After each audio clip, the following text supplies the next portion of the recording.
Cara, será que isso é tudo? Será que o que nós estamos vivendo a partir desse livro é tudo o que nós deveríamos viver?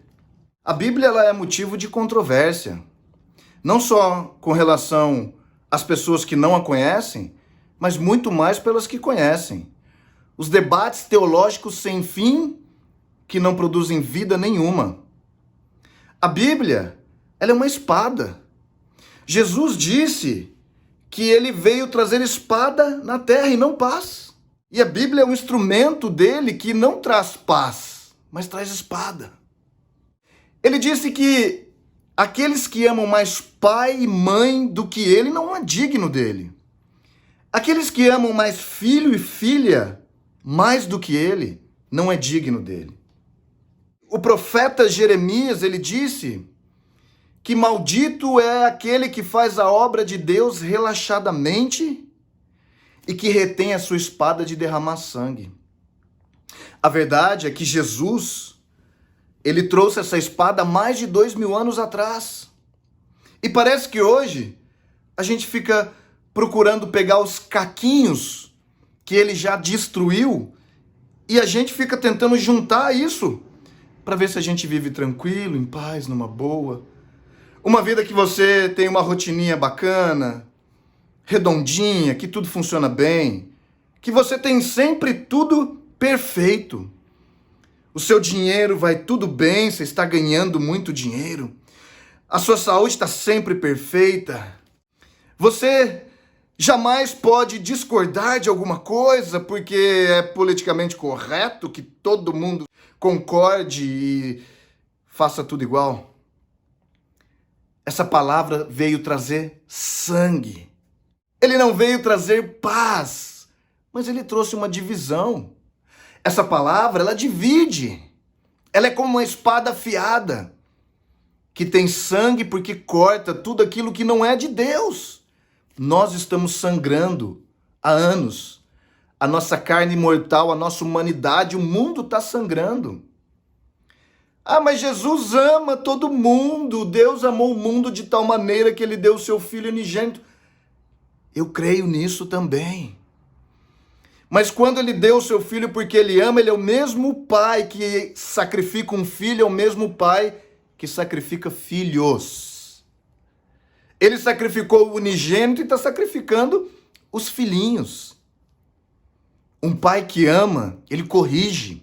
Ele te coloca no caminho certo, ele te diz não, não pode. Ele te diz isso não é permitido, você não pode fazer isso.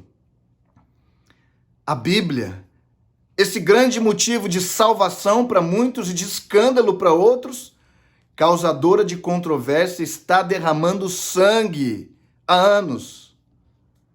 E a gente ainda continua com um discurso, uma mensagem fofinha. Meu amigo, nós estamos numa guerra, numa batalha. E ela não é travada naturalmente. Agora, o nosso problema é que a gente se conformou com todos os padrões do mundo. Os padrões intelectuais, os padrões comportamentais, os padrões verbais, visuais. Tudo que tem nessa terra que não deveria nos atrair, nos atrai. Nós não estamos vivendo uma fração do que esse livro nos convida a viver.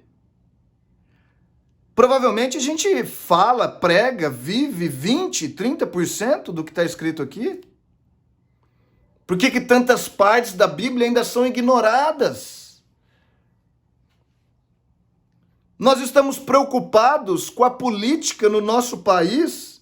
Se um ministro sai, se o presidente briga, enquanto as regiões celestiais estão tensas com essa pandemia, com esse colapso do sistema financeiro mundial, com a saúde das pessoas que tem sido desafiada completamente. Mas a gente fica preocupado se o político A, B, C ou D está subindo ou descendo. Eu quero dizer para você que é real, a política é real, a economia é real, as questões naturais são reais, mas as espirituais, como eu e você, que somos cristãos, fomos chamados para ser hábeis nelas. Não viver.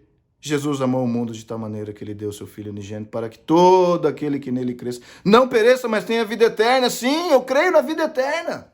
Nós estamos antecipando a vida eterna.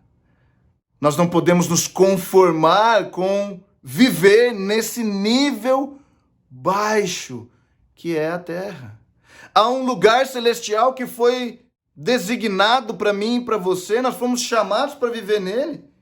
O que aconteceu com aqueles que falam de Efésios 2? Que nós fomos salvos pela graça, não por obras, para que ninguém se glorie? O que aconteceu com aquela parte do texto que diz que nós estamos assentados nas regiões celestiais?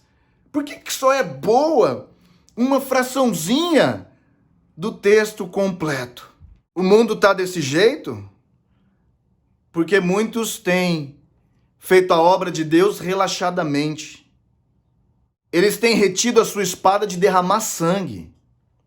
A obra de Deus começa em mim e em você.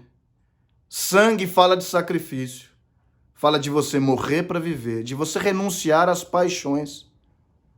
Meus amigos, como o nosso sistema religioso se parece com o mundo, muito mais do que com a Bíblia.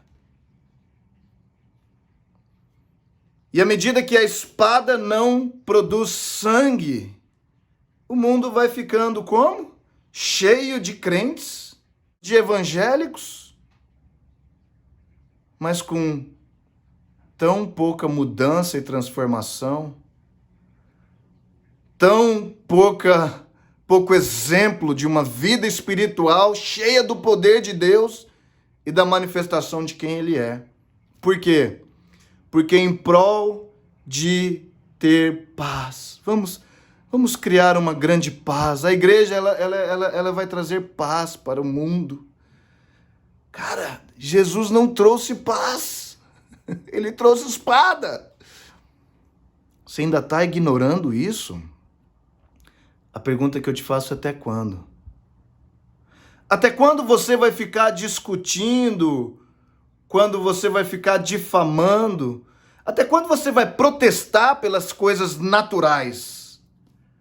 Ao invés de você ser um manifesto das coisas espirituais.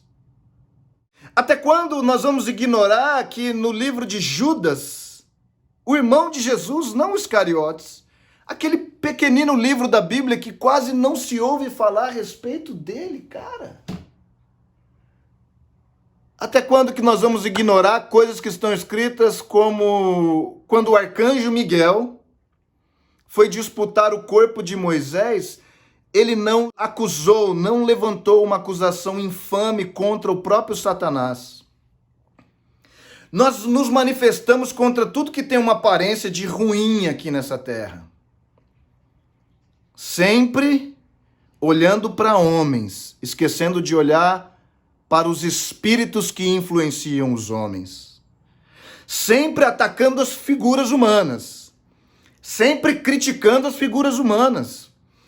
Sempre mirando alvos humanos. Quando, na verdade, a luta está sendo travada nas regiões celestiais e tem poucos soldados hoje. Os soldados são os cristãos. Nós fomos salvos não é para viver comendo algodão doce no céu, andando em ruas de ouro, cozinhando em panelas de prata, vivendo em casas suntuosas. Nós fomos chamados para cooperar com Cristo na redenção da criação. Agora, isso começa na sua vida. Nós protestamos e esquecemos que o próprio Miguel, contra Satanás, ele tem todos os fatos relevantes para se opor a Satanás. Quando eles disputavam o corpo de Moisés, um santo, nós não sabemos muito dessa história, porque ela aparece aqui. Ele não ousou se levantar contra Satanás, porque ele entendeu que tem uma ordem de hierarquia no céu, de autoridade espiritual, que poucos de nós entendemos hoje. E a maioria de nós, inclusive pregadores, ignoram essas questões. Por quê? Porque Deus amou o mundo de tal maneira que ele deu o seu Filho unigênito. Cara, Miguel não ousou abrir a boca contra Satanás, mas disse: o Senhor te repreenda. Quantos de nós aqui estamos recorrendo ao Senhor para repreender o mal, seja na política, na economia, na saúde? A verdade é que Jesus não guardou a espada dele de derramar sangue. Ou você acha que essa pandemia é o quê? O que você acha? Ele está sendo severo nas medidas, nos métodos dele?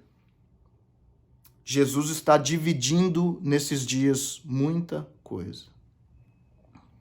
E eu poderia vir aqui falar para você uma mensagenzinha bacana, de encorajamento, pra você aumentar suas expectativas. Eu falo isso para mim muitos dias, eu confesso para você. Mas não é possível que nos dias que nós estamos vivendo, nós vamos continuar mornos. Nós vamos continuar vivendo essa vidazinha cristã que não se parece nada com a Bíblia. Talvez uns 5%, talvez 10%. Mas a religião se parece muito mais com o que a gente vive do que uma vida genuína espiritual. Chegou a hora de você, cara, você e eu tô pregando para mim. Eu tô pregando para você. Chegou a hora da gente abrir esse livro e não reter a nossa espada, essa espada de derramar sangue. Quando você abrir e ver uma coisa que te sangra, continua lendo e cavando.